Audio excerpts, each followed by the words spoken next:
نوع كويس جدا. المية تغلي، هننزل بالمكرونة، هتقعد 8 دقايق او 9 دقايق بالكتير من بعد غليان المية، عشان تكون ماسكة نفسها وكل واحدة بوحدتها زي ما انتوا شايفين كده، مش عاوزينها مهرية. هنصفيها ونسيبها على جنب. هنعصج مع بعض اللحمة، هنجيب طاسة ونسخنها وننزل فيها بأي مادة دهنية. أنا هنزل بزيت، ولما الزيت يسخن هنزل ببصلتين. أنا بحب أحط البصل قبل اللحمة يدبل بس كده، حاجة بسيطة خالص، مش هحمره، بس يشم النار وريحته تطلع. بيفرق قوي في اللحمة المتعصجة بصراحة. تقلبتين بس كده يشم النار ويدبل شوية.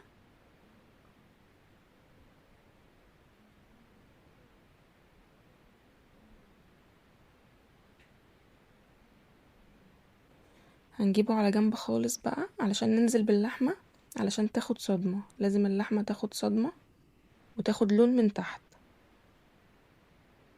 لحمة المكرونة البشاميل انا بحبها لحمة حمرا ما فيهاش دهون على قد ما نقدر يعني. هننزل باللحمة كده،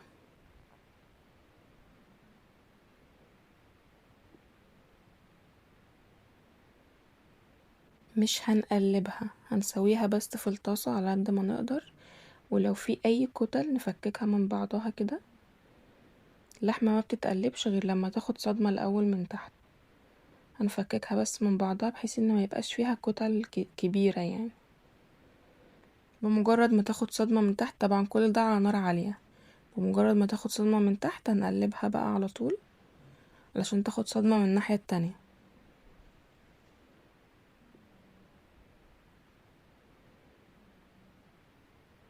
ما بتاخدش وقت على النار خالص اللحمة المتعصجة.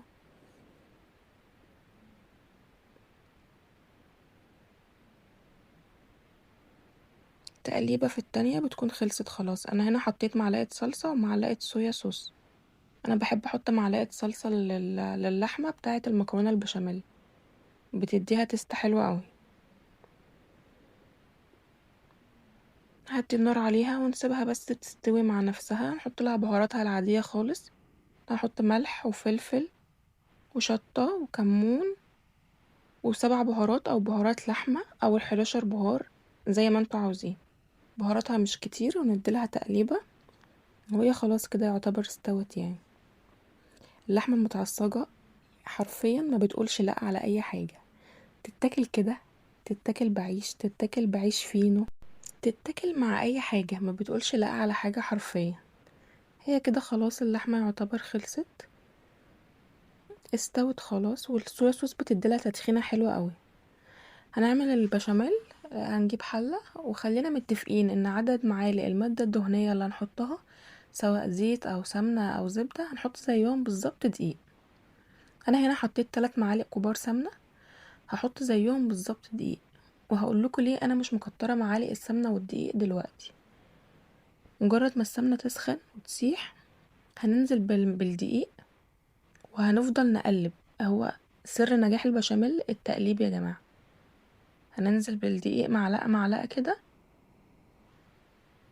ومجرد بس ما نشم ريحة الدقيق يعني يتحمص وريحته تطلع، مش هنسيبه يتحرق ومش هنسيبه ياخد لون. مجرد بس ما يتحمص وريحته تطلع يبقى هو كده تمام. هننزل باللبن، هنقلبه بس تقليبة كويسة الأول عشان نضمن ان مفيش اي تكتلات.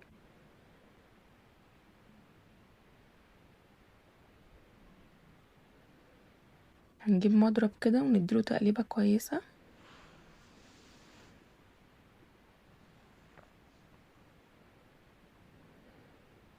استحالة البشاميل يكتل معاكي لو مقلباه وايدك فيه. هننزل بلتر ونص لبن، لتر ونص لبن. ايد بتنزل اللبن وايد بتقلب. خلينا متفقين على كده، عمره ابدا ما هيكتل معاكي. ايد بتنزل وايد التانية بتضرب.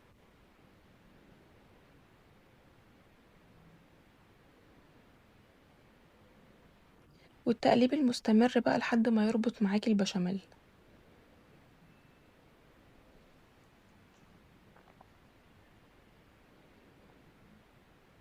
ولا اي تكتلات ولا الدقيق اصلا باين في اللبن.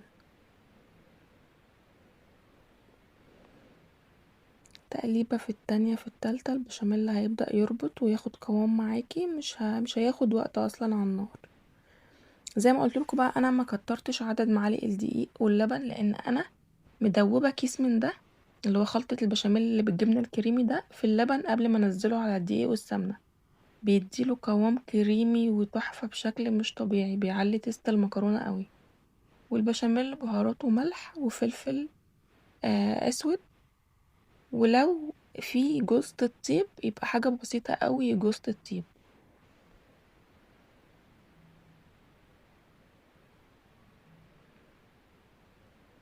انا مش بحب البشاميل تقيل قوي ومش بحبه خفيف قوي، انا بحب البشاميل يكون وسط، مجرد ما يربط ويمسك نفسه كده انا بالنسبه لي البشاميل كده تمام. هنرفع المعلقه وهنعمل خط كده بصبعنا على ظهر المعلقه، لو الخطين دول ما رجعوش لبعض يبقى كده البشاميل قوامه مظبوط، وانا بالنسبه لي القوام ده تحفه. انا مش بحب البشاميل تقيل بحيث انه يوصل لصينيه المكرونه كلها وتبقى كلها وصلها بشاميل، مش الطبقه اللي فوق غرقانه بشاميل والطبقه اللي تحت مش وصلها بشاميل اصلا. بالنسبه لي كده تمام، هنطفي عليه وهنشيله، نديله تقليبه كده قبل ما نبدأ نشتغل فيه عشان لما بيتركن على جنب كام دقيقة بيعمل زي وش كده طبقة خفيفة كده على وش البشاميل. هنجيب صينية بايركس، هنحط كبشتين بشاميل كده في الصينية من تحت ونوزعهم كويس،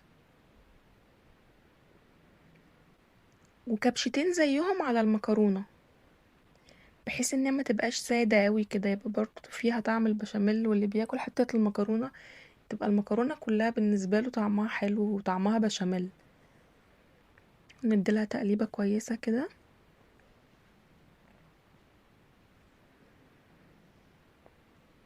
المكرونة دي حلوة اوي يا جماعة، جربوها على ضمانتي. وهننزل بنص المكرونة في الصينية من تحت، بس اهم حاجة بالنسبة لي دلوقتي ما نكترش مكرونة تحت، يعني ما نكترش في الطبقة اللي تحت مكرونة. عامة لما بنكتر مكرونة في صينية المكرونة البشاميل بتبقى تقيلة قوي ومكتومة، وده مش حلو. يعني كل ما صينية المكرونة البشاميل كانت خفيفة وطعم البشاميل متوازن مع طعم اللحمة متوازن مع طعم المكرونة اكيد بتبقى مختلفة وخفيفة. هنوزع الطبقة اللي تحت كويس كده ونضغط عليها. انا لو مفيش تصوير بصراحة ارصها واحدة واحدة، فلو انتي فاضية وعندك وقت وكده رصيها بالواحدة عادي مش مشكلة.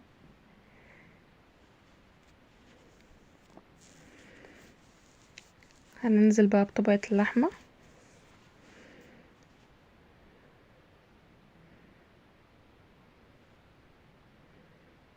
ونوزعها على الصينية كلها، ونهتم بالاطراف يا جماعة بحيث ان اللي بياكل حتة من على الطرف يبقى اللي زي اللي بياكل حتة من نص الصينية.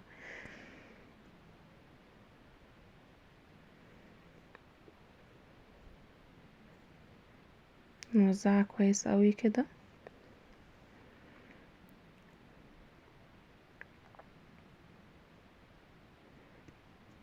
وهننزل بالطبقة التانية من المكرونة،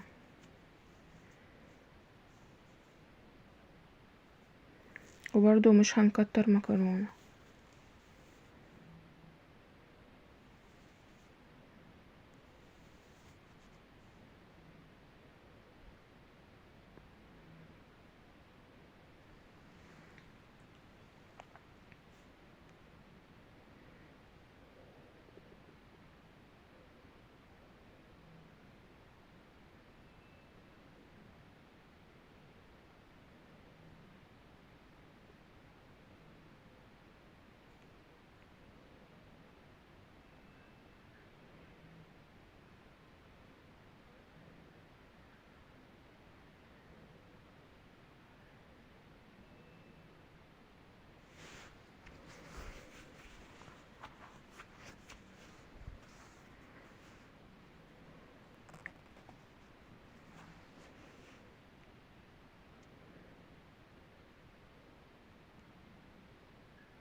هنجيب البشاميل بتاعنا بقى، شوفوا القوام لما قعد شوية القوام ده تحفة يا جماعة وكريمي قوي قوي قوي.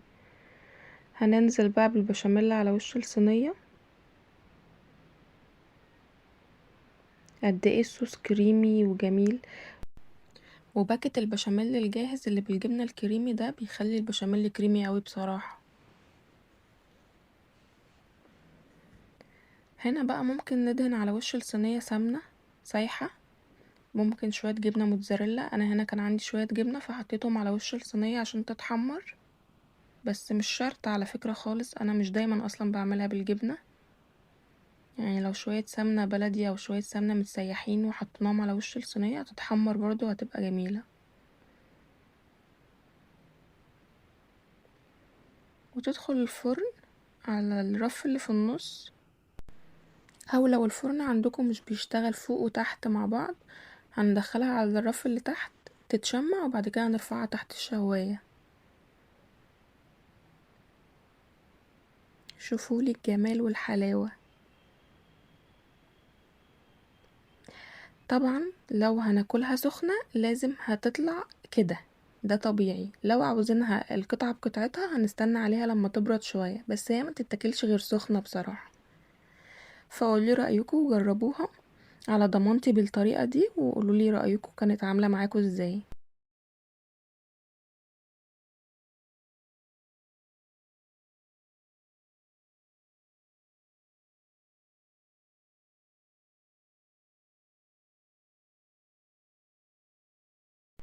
هنعمل مع بعض أكلة المزاج العالي والناس اللي بتفهم في الأكل، أكلة العزومات. هنعمل مكرونة بشاميل. أول حاجة كده هنسلق المكرونة مع بعض. مية سلق المكرونة أنا مش بحط فيها غير ملح بس، مش بحط زيت، بحيث ان الصوص اللي هيتحط على المكرونة بعد كده يثبت عليها. النوع اللي انا حطيته ده اسمه روجينا، انا بحب النوع ده، نوع كويس جدا. المية تغلي هننزل بالمكرونة، هتقعد 8 دقايق او 9 دقايق بالكتير من بعد غليان المية، عشان تكون ماسكة نفسها وكل واحدة بوحدتها زي ما انتوا شايفين كده، مش عاوزينها مهرية. هنصفيها ونسيبها على جنب. هنعصج مع بعض اللحمة، هنجيب طاسة ونسخنها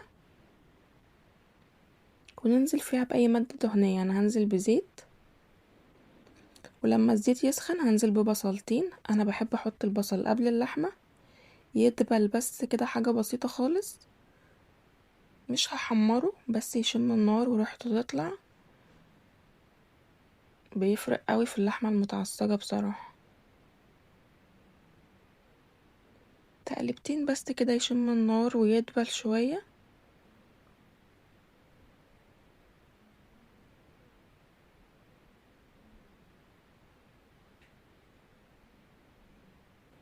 هنجيبه على جنب خالص بقى علشان ننزل باللحمة، علشان تاخد صدمة. لازم اللحمة تاخد صدمة وتاخد لون من تحت.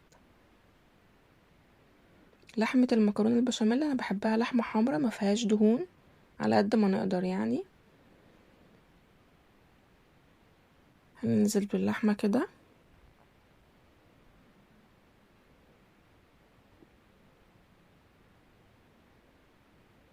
مش هنقلبها، هنسويها بس في الطاسة على قد ما نقدر. ولو في اي كتل نفككها من بعضها كده. اللحمة ما بتتقلبش غير لما تاخد صدمة الاول من تحت. هنفككها بس من بعضها بحيث ان ما يبقاش فيها كتل كبيرة يعني. بمجرد ما تاخد صدمة من تحت، طبعا كل ده على نار عالية، بمجرد ما تاخد صدمة من تحت هنقلبها بقى على طول علشان تاخد صدمة من الناحية التانية.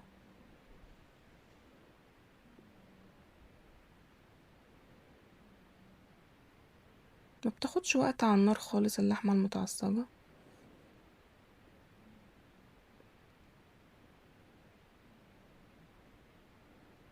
تقليبة في التانية بتكون خلصت خلاص. انا هنا حطيت معلقة صلصة ومعلقة صويا صوص. انا بحب احط معلقة صلصة للحمة بتاعة المكرونة البشاميل، بتديها تست حلوة قوي.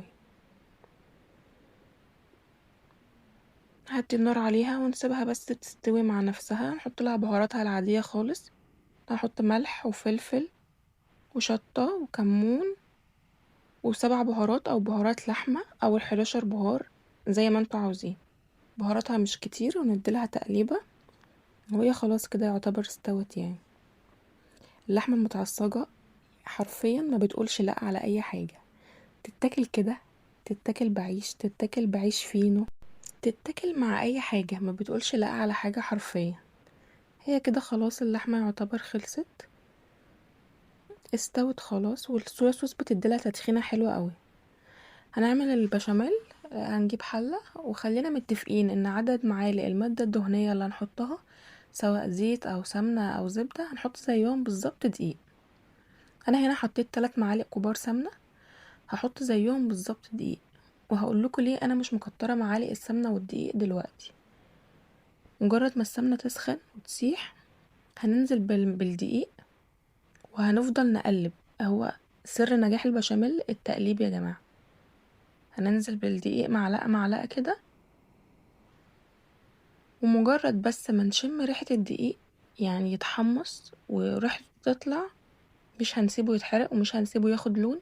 مجرد بس ما يتحمص وريحته تطلع، يبقى هو كده تمام. هننزل باللبن، هنقلبه بس تقليبة كويسة الأول عشان نضمن ان مفيش اي تكتلات.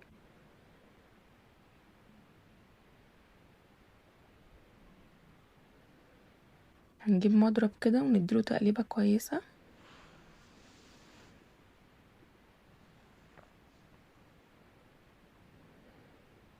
استحالة البشاميل يكتل معاكي لو مقلباه وايدك فيه. هننزل بلتر ونص لبن، لتر ونص لبن. ايد بتنزل اللبن وايد بتقلب، خلينا متفقين على كده. عمره ابدا ما هيكتل معاكي. ايد بتنزل وايد التانية بتضرب.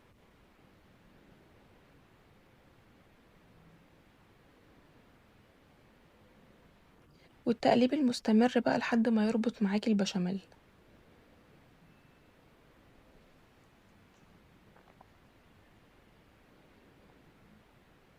ولا اي تكتلات، ولا الدقيق اصلا باين في اللبن.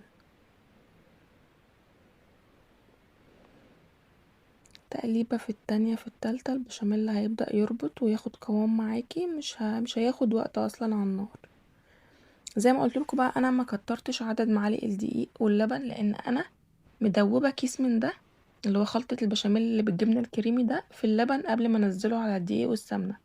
بيديله قوام كريمي وتحفة بشكل مش طبيعي، بيعلي تيست المكرونة قوي. والبشاميل بهاراته ملح وفلفل اسود، ولو في جوزة الطيب يبقى حاجة بسيطة قوي جوزة الطيب.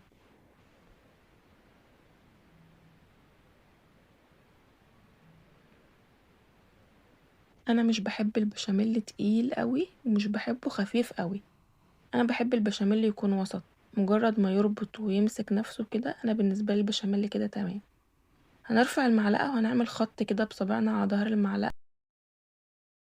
لو الخطين دول ما رجعوش لبعض، يبقى كده البشاميل قوامه مظبوط. وانا بالنسبة لي القوام ده تحفة.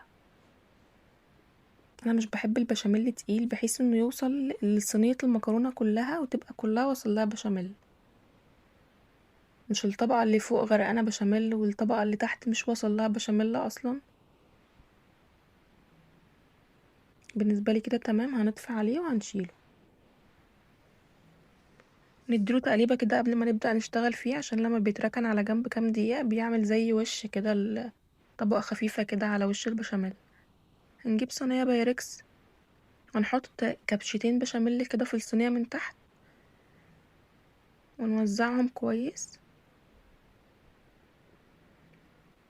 وكبشتين زيهم على المكرونة، بحيث انها ما تبقاش سادة قوي كده، يبقى برضه فيها طعم البشاميل، واللي بياكل حتة المكرونة تبقى المكرونة كلها بالنسبة له طعمها حلو وطعمها بشاميل. نديلها تقليبة كويسة كده.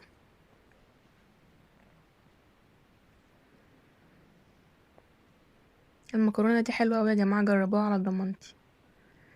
وهننزل بنص المكرونة في الصينية من تحت.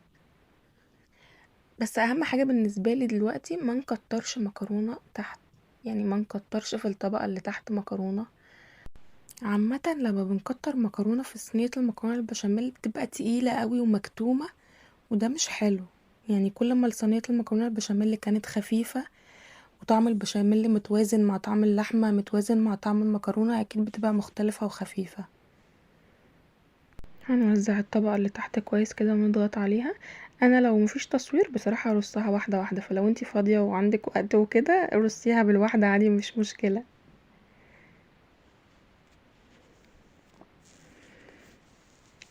هننزل بقى بطبقة اللحمة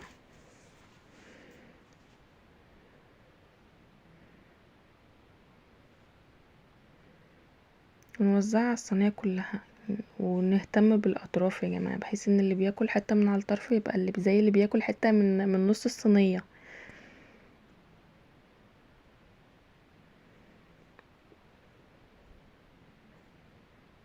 نوزعها كويس قوي كده.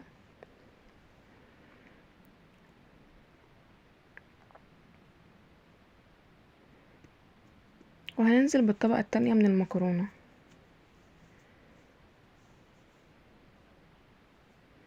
وبرضو مش هنكتر مكرونة.